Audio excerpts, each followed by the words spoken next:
வணக்கம் மக்களே, பாரு கேட்குறது முக்கிய கம்பெனி. நாங்கள் ஹோஸ்ட் எல்லாருமே கேள்விப்பட்டிருப்பீங்க. ஒரு 2-3 மாதத்துக்கு முன்னாடி தோர் 5க்கான ப்ராஜெக்ட் அப்டேட்டுங்கிறத பற்றினா கிடச்சிருந்துச்சு. லைக் படத்தோட அந்த சில பிளாட் டீட்டெயில்ஸ்லாம் இப்போதைக்கு உள்ளே எழுதிட்டு இருக்காங்க, ஸ்கிரிப்ட் உட்காந்து ஆரம்பிச்சிட்டாங்க அப்படின்னு சொல்லி பார்த்தீங்கன்னா லைட்டாக புகச்சிட்டு இருந்துச்சுல, அது அப்படியே அடக்கிற மாதிரி இப்போதைக்கு காஸ்மிக் சர்க்கஸ்லேருந்து ஒரு பயங்கரமான அப்டேட் கொடுத்துருக்காங்க. கிறிஸ் ஹெம்ஸ்வொர்த்தை இப்போதைக்கு எம்சியூக்குள்ளது மொத்தமாக முடிச்சு விட ட்ரை பண்ணுறாங்களாங்க. அயன் மேனுக்கு எப்படி சென்ட் ஆஃப் கொடுத்தாங்களோ அதே மாதிரி இப்போதைக்கு தோருக்கும் ஒரு சென்ட் ஆஃப் கொடுக்க போகிறாங்களாம். And it will be in epic way send off வந்து இப்போதைக்கு டூம்ஸ்டே இல்லைனா சீக்ரெட் டாஸ்க்கு நம்ம தோருக்கு நடந்துரும் அப்படின்னு சொல்லி மென்ஷன் பண்ணியிருக்காங்க. ஒரு காமிக் ரெஃபரன்ஸுமே கொடுத்துருக்காங்க. அதன்படி ஒரு சென்ட் ஆஃபை இப்போதைக்கு மார்வல் பிளான் பண்ணிட்டு இருக்காங்க. காஸ்மிக் சர்க்கஸ் நம்பலாமான்னு கேட்டிங்கன்னா இதுக்கு முன்னாடி அவங்க ஏகப்பட்ட ஸ்பைடர்மேன் அப்டேட்ஸ் வந்து பார்த்தீங்கன்னா ட்ரூவாக கொடுத்துருக்காங்க. அதன்படி பார்க்கும்போது தோருக்கான சென்ட் ஆஃப் நிஜமாலே நடந்துருமோ? இதுக்கு நடுவில் தோர் ஃபைலாம் வராதா நீங்கள் கேட்டிங்கன்னா அதுக்கும் ஒரு சின்ன அடித்தளம் போடுற மாதிரி மார்வல் யூகே சைட்டில் அட்லஸ் ப்ரொடக்ஷனுங்கிற ஒரு கம்பெனி வந்து பார்த்தீங்கன்னா ரெஜிஸ்டர் பண்ணியிருக்காங்க. ஸோ இந்த மாதிரி கம்பெனி ரெஜிஸ்டர் பண்ணி அதன் மூலியமாக தான் படத்தையே ப்ரொடியூஸ் பண்ணுவாங்க. எல்லாருக்கும் தெரிஞ்சிருக்கும்னு நினைக்கிறேன்.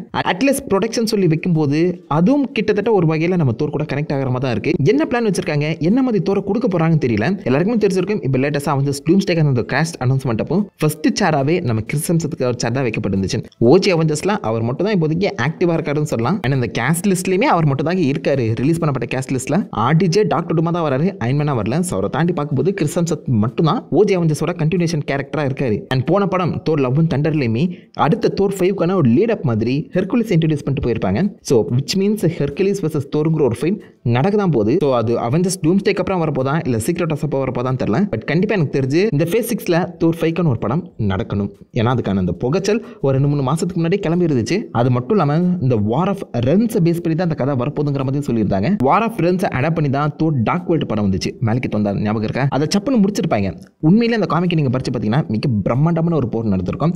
ஸோ அதன்படி இப்போதைக்கு டூம்ஸ்டேக்கு அப்புறம் இந்த உலகமே மொத்தமாக பேட்டில் வேர்ல்டாக மாறி இருக்கு. அந்த சமயத்தில் அழகாக அந்த வார் ஆஃப் ரென்ஸ் கதையை வந்து பார்த்தீங்கன்னா சூப்பராக அடாப்ட் பண்ணலாம். அந்த படத்தில் மேபி நம்ம பீட்டா ரெபெல்லையுமே இன்ட்ரடியூஸ் பண்ணி அந்த கதையை அழகாகவே கொண்டு போகலாம். அப்படி வார் ஆஃப் ரென்ஸை எடுக்க முடியலனா ஃபியர் இட் செல்ஃப் அது ஒரு சம் இன்ட்ரெஸ்டிங்கான கதை. ஓடினோட தம்பி கல்போர்சன் தான் மெயின் வில்லனாக வந்திருப்பாரு. கிட்டத்தட்ட தோரோட சித்தப்பு நீ எங்கே இங்கே அப்படிங்கிற மாதிரி தோர் வர்சஸ் சித்தப்பாங்கிற அந்த கதை போகும்னு நான் நினச்சேன். அது நடக்கிறதுக்கான வாய்ப்புகளும் அதிகம் தான். அதுக்கான அடித்தளத்தை சில இடங்களை போட்டுட்டு போயிருப்பாங்க. முக்கியமாக ஹெலாவை இந்த பக்கம் ஓடின் அடிச்சு வச்ச மாதிரி காமிக் புக்கில் கல்போர்சன் பார்த்தீங்கன்னா ஓடின் அடிச்சு வச்சிருப்பாரு. கல்போர்சன் அந்த லுக்கும் ஹெலாவோட அந்த லுக்கும் பாருங்க, ஆல்மோஸ்ட் பச்சை பர்ஃபெக்டாக சிங்க் ஆகுது. காட் ஆஃப் ஃபியராகவே வருவார். அண்ட் டூம்ஸ்டேக்கு அப்புறம் கண்டிப்பாக எல்லா மக்களுக்குள்ளேயுமே அந்த பயம் இருக்க தானே செய்யும். அந்த பயத்தையே ஆயுதமாக வச்சு அந்த டூம்ஸ்டேக்கு அப்புறம் கல்போர்சன் இறங்கி இந்த பக்கம் தோரோட சண்டை செய்யலாம் சான்சஸ் இருக்கு. இருக்க பிரச்சனை பார்த்தாதுன்னு சித்தப்பு நீ வர ஏன்டா சண்டை போட வர அப்படிங்கிற மாதிரி கதை போகலாம் சான்சஸ் இருக்கு. இது ரெண்டுத்தையும் பேஸ் பண்ணி தான் கதை வரும் நான் நினைச்சிட்டு இருக்கேன். அந்த சமயத்தில் காஸ்மிக் சர்க்கஸ் இது ரெண்டுத்தையுமே தாண்டி டைம்ஸ் ரன் அவுட் காமிக்கை பேஸ் பண்ணி அதில் எப்படி நம்ம தோருக்கு ஒரு முடிவு கொடுத்தாங்களோ அதே அடாப்ட் பண்ணி இப்போதைக்கு கிறிஸ் ஹெம்ஸ்வொர்த் தோருக்குமே ஒரு முடிவை கொண்டு வர பிளான் பண்ணிட்டு இருக்காங்க மார்வல். அப்படிங்கிற ஒரு குண்டு தூக்கி தள்ள போட்டிருக்காங்க. தோருக்கு மட்டும் தான் 5 சோலோ படம் வரும்னு எதிர்பார்த்தா வராது போலயே. இந்த காஸ்மிக் சர்க்கஸ் மென்ஷன் பண்ணியிருக்க அந்த இஷ்யூ வந்து பார்த்தீங்கன்னா செம இன்ட்ரெஸ்டிங்கான ஒரு இஷ்யூ. அதில் நம்ம தோர் ஹைப்பீரியனோட சேர்த்து ஒரு 5 பேர் ஒன்றா சேர்ந்து இந்த பக்கம் பியாண்டஸே அழிக்கிறதுக்காக கிளம்பியிருப்பாங்க. அபிசா முடியாது, பியாண்டஸ் கூட நீங்கள் பண்ணுற அந்த எக்ஸ்பெரிமெண்ட்டை நிறுத்துங்கன்னு சொல்லி இந்த பக்கம் தோர் இறங்கி சண்டை செய்ய போயிருப்பாரு. ஆனால் பியாண்டஸ் அசால்ட் அந்த பக்கம் தோரை அடித்து நவுத்துறது மட்டும் இல்லாமல் அவருடைய ஒரே நல்ல கையுமே பிச்சு எடுத்துருவாங்க. ஸோ இந்த சமயத்தில் நம்ம தோருக்கு ஒரு கை இருந்திருக்காது. அது ஒரு மிஷின் வச்சு ரெடி பண்ணி கொடுத்துருப்பாங்க வின்டர் சோல்ஜர் ஸ்டைலில். பட் நல்லா இருக்க இன்னொரு கையுமே பியாண்டஸ் பிச்சு எரிஞ்சிட்டு அந்த பக்கம் நம்ம தோரை சுற்றி இருக்க எல்லாருமே போட்டு பொழந்து கட்டிடுவாங்க. நம்ம தோர் ஹைப்பீரியனோட ஒன்றா சேர்ந்து திரும்பவும் பியாண்டர் கூட சண்டைக்கு போக ரெடியாக இருப்பார். பியாண்டர் கொய்யால 2 பேராக வந்தனால தான் ஈஸியாக சண்டை போட்டுட்டு இருக்கீங்க, மொத்த பேரையுமே இறக்குறேன்டா அப்படின்னு சொல்லி ஒரு ரிஃப்ட் மூலியமா 100கணக்கான பியாண்டஸை இறக்கி விட தோர் அந்த சமயத்தில் ஹேமர் எடுத்து அடிக்கலாம் ட்ரை பண்ணுவார். அந்த ஸ்பிளிட் செகண்டில் தோர் அன்வர்த்தியாகவும் மாறிடுவார். அதுக்கு பின்னாடி ஒரு பெரிய கதை இருக்குது. அன்வர்த்தியாக இருந்தாலும் பரவாயில்ல, இவங்களை அடித்து கொள்ளாமல் விட மாட்டேன்னு சொல்லி ஹைப்பீரியன் தோர் ஒன்றா சேர்ந்து பியாண்டஸ் அடிக்க போகிற மாதிரியும் அதோட அந்த கதை முடிகிற மாதிரியும் இருக்கும். டெக்னிக்கலாக தோர் அந்த இடத்துல இறந்துட்டாரு. அதை தான் வந்து மென்ஷன் செய்ய வந்திருப்பாங்க. ஸோ அந்த காமிக் இஷ்யூ படி பார்க்கும்போது தோர் செத்துருப்பாரு.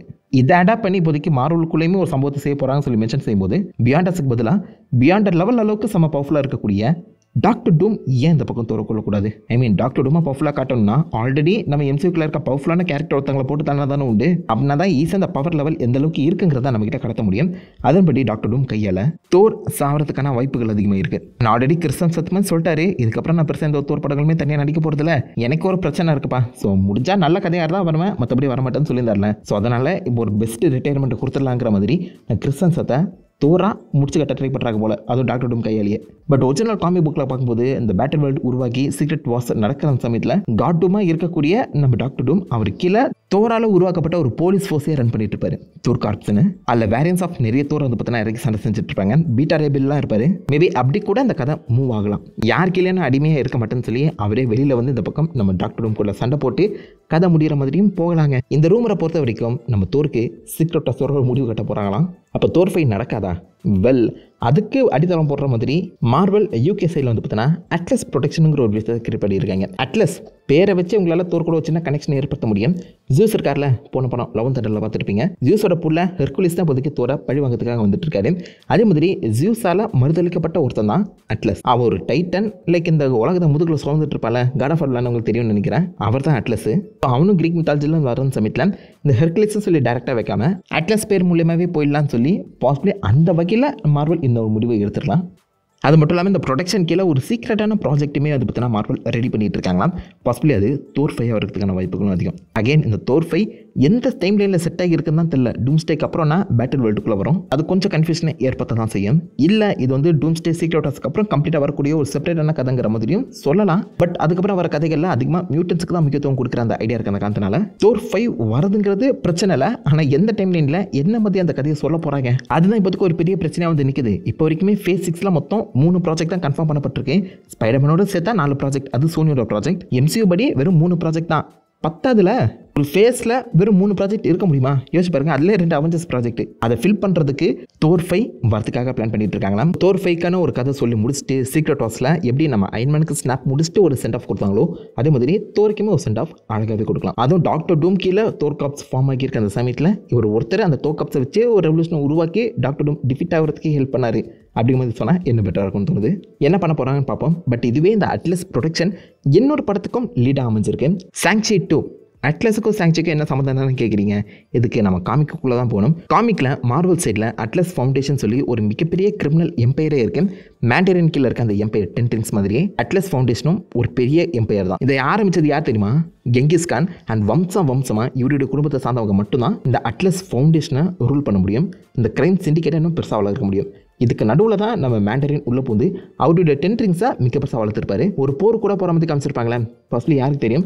அது அந்த அட்லஸ் ஃபவுண்டேஷனை எதிர்த்து கூட போயிருக்கலாம். பட் இப்போதைக்கு மேண்டரின் கையில் அந்த 10 Rings கிடையாது, சாங்சி கீழே போயிடுச்சு. அந்த சமயத்தில் அட்லஸ் ஃபவுண்டேஷன் திரும்பவும் மேலே வருது அப்படின்னு தெரிஞ்சுக்கிட்டா நம்ம சாங்சி அதை அடக்கிறதுக்காகவும் இந்த ஒரு பிரச்சனையே இருக்கக்கூடாதுன்னு சொல்லி இந்த 10 Ringsஸை வச்சு பாசிபிளி அட்லஸ் ஃபவுண்டேஷன் கூடியே இன்னொரு போருக்கும் போகிற மாதிரி கதை எழுதலாம். ஃபன் ஃபேக்ட் என்ன தெரியுமா?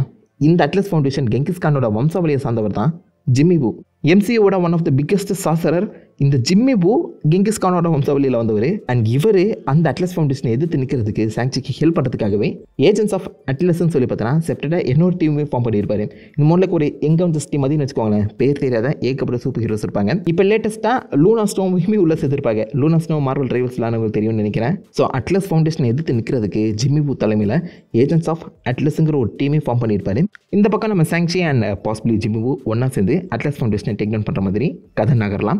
பட் டெக்னிக்கலாக டூம்ஸ்டே சீக்ரெட் வார்ஸில் மெயின் ரோலே நம்ம சாங்சி தான் ப்ளே பண்ண போகிறாரு. கையில் இருக்க அந்த 10 Rings ரொம்பவே முக்கியம். அதை வச்சு தான் கதையை நகர போகிற அந்த சமயத்தில் இந்த மாதிரி சப்பையான படத்துக்குள்ளலாம் அவங்க கூட்டு வருவாங்களான்னு கேட்டிங்கன்னா டவுட்டு தான். பட் மார்வல் அந்த பக்கம் ஸ்பெஷலாக இப்போதைக்கு அட்லஸ் ப்ரொடெக்ஷன் கம்பெனி ஆரம்பிச்சிருக்க அந்த காரணத்தினால எனக்கு என்னமோ அது டேரெக்டாக தோர் 5 கூட தான் லிங்க் ஆகி இருக்கும் போல தோணுது. அப்படி இல்லைனா ஜிம்மி வூவை பேஸ் பண்ணி ஒரு சின்ன ஸ்பெஷல் ப்ரெசன்டேஷன் இல்லை ஒரு ஸ்பெஷல் சீரிஸ் மாதிரி அட்லஸ் ஃபவுண்டேஷன் ஸ்டோரி வந்து பார்த்தோன்னா டெவலப்பும் பண்ணலாம். அதில் ஏகப்பட்ட குட்டி குட்டி அவெஞ்சர்ஸ் வந்து சேருவாங்க. அவங்களை எப்படி டேட்டாங்கிறது எங்கவுஞ்சர்ஸ் டீமுக்குள்ளே மூவ் பண்ணலாம். இது ஒரு பெரிய ப்ராசஸ். ஸோ எனக்கு தெரிஞ்சு அட்லஸ் ப்ரொடெக்ஷனுங்கிறது தோர் 5 தான் குறிக்குதுன்னு தோணுது. அண்ட் பாசிபிளி இது நம்ம தோரோட கிறிஸ் ஹெம்ஸ்வொர்த் தோரோட கடைசி படமாகவும் இருக்கலாங்க. கிறிஸ் ஹெம்ஸ்வொர்த் ரிட்டையர் ஆக போகிறோன்னு சொல்லி பசங்க எங்கேயுமே மென்ஷன் செய்யலை. பட் சில இடங்களில் அவர் ஹிண்ட் பண்ணியிருக்க அந்த காரணத்தினால பார்க்கலாம் இது எங்கே போய் முடிய போகுது, என்ன மாதிரி இருக்க போகுதுன்னு. நீங்கள் என்ன நினைக்கிறீங்க தோர் 5 பற்றி? கிறிஸ் ஹெம்ஸ்வொர்த்துக்கு நம்ம RDJ ஸ்டைலில் ஒரு சென்ட் ஆஃப் கொடுத்தா நல்லா இருக்குமா, இல்லை தொடர்ந்து தோரா கண்டினியூ பண்ணுமா? உங்களோட தாட்ஸ், உங்களோட ரிவ்யூஸ் எல்லாத்தையுமே மறக்காம கீழே காமெண்ட் பண்ணிட்டு அந்த லைக் பண்ணி தெரிவிடுங்க. நான் உங்களை நல்ல ஒரு ஆசமான வீடியோலையுமே பற்றி தெரிவிக்கும். Have fun guys. வட்டா.